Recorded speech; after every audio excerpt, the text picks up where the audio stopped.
पारनेर तालुक्यातील विरोली विविध कार्यकारी सेवा सहकारी संस्थाच्या नोंदणी प्रक्रियेत बनावट कागदपत्र, खोट्या सह्या आणि प्रशासनाशी संगनमत झाल्याचा गंभीर आरोप करत राहुल भागवत यांनी पारनेर पोलीस ठाण्यात तक्रार दाखल केली आहे। पत्रकार परिषदेत त्यांनी मयत व्यक्तींची नावं, दुहेरी नोंदी आणि चुकीचे दाखले वापरून नोंदणी मंजूर करून घेतल्याचा दावा केला आहे। 2022 मध्ये सादर झालेल्या प्रस्तावावर हरकती घेऊनही कारवाई झाली नाहीये। नंतर 2024 मध्ये नोंदणी प्रमाणपत्र देण्यात आलंय, तर जून 2025 मध्ये पुन्हा खोटे इतिवृत्त तयार करून सचिव नियुक्ती करण्यात आल्याचा आरोप केलाय। तक्रारदारानं दोषींवर फौजदारी गुन्हे दाखल करून स्वतंत्र चौकशीची मागणी केली असून पोलिसांकडून अद्याप ठोस कारवाई झालेली नाहीये। मी राहुल बबनराव भागवत, माझं मूळ गाव विरोली तालुका पारनेर आहे।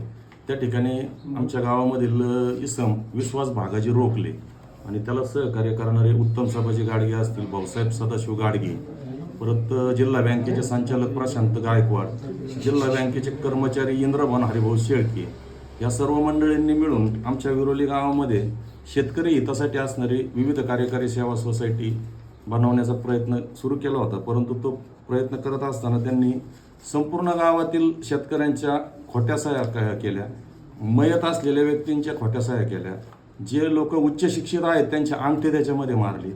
साधारणपणे 2022 मध्ये ही गोष्ट लक्षात आल्यानंतर हरकती घेण्यासाठी DDR कार्यालयामध्ये काही शेतकऱ्यांनी अर्ज दिले। त्यानंतर सुनावणी फक्त नाममात्र दाखवली आणि त्याच्यातच मूळ खोट्यानाट्या प्रस्तावामध्ये मयत आणि हरकतदारांची नावे कमी करून आहे तोच प्रस्ताव परत मंजुरीसाठी पाठवण्यात आला। उपायुक्त सहकार्यांनी तो मंजूर केला। याच्यामध्ये तलाठी असतील किंवा इतर सगळे प्रशासकीय जे काही दाखले आहेत ते सगळे यांनी खोटे मिळवले, बोगस मिळवले। त्याच्यानंतर याच्यामध्ये गुन्हा दाखल करण्यासाठी आपण 21/5/2025 पोलीस अधीक्षक साहेबांना अर्ज दिला आणि 13 मे 2025 पारनेर पोलीस स्टेशन येथे गुन्हा दाखल करण्याकरता मी स्वतः अर्ज दिलेला आहे। परंतु पोलीसही कदाचित राजकीय दबाव असेल, कारण प्रशांत गायकवाड हे जिल्हा बँकेचे संचालक आहेत, मार्केट कमिटीचे सभापती होते, राजकीय व्यक्तिमत्व आहे। कदाचित राजकीय दबावामुळे पोलिसांना याच्यामध्ये काही करणं अशक्य असेल असं मला वाटतं। तर याच्यामध्ये जर शेवटपर्यंत आम्ही पाठपुरावा तर करणारच आहे, कारण जिल्हा बँकेला आपण पत्र दिलेलं आहे की यांना पतपुरवठा करण्यात येऊ नये म्हणून। त्यानंतर सुद्धा गुन्ह्याची टांगती तलवार अंगावरती असताना सुद्धा यांनी त्या संस्थेला सचिव नियुक्त करून घेतला जिल्हास्तरीय समितीकडून। आपण त्यांनाही पत्र दिलेलं आहे की त्या सचिव नियुक्तीला तात्काळ रद्द करा। त्यानंतर यांनी परत जून 2025 परत शेतकऱ्यांच्या खोट्या सह्या करून सुद्धा बरेचसे कागदपत्र बनवण्याचा प्रयत्न केला।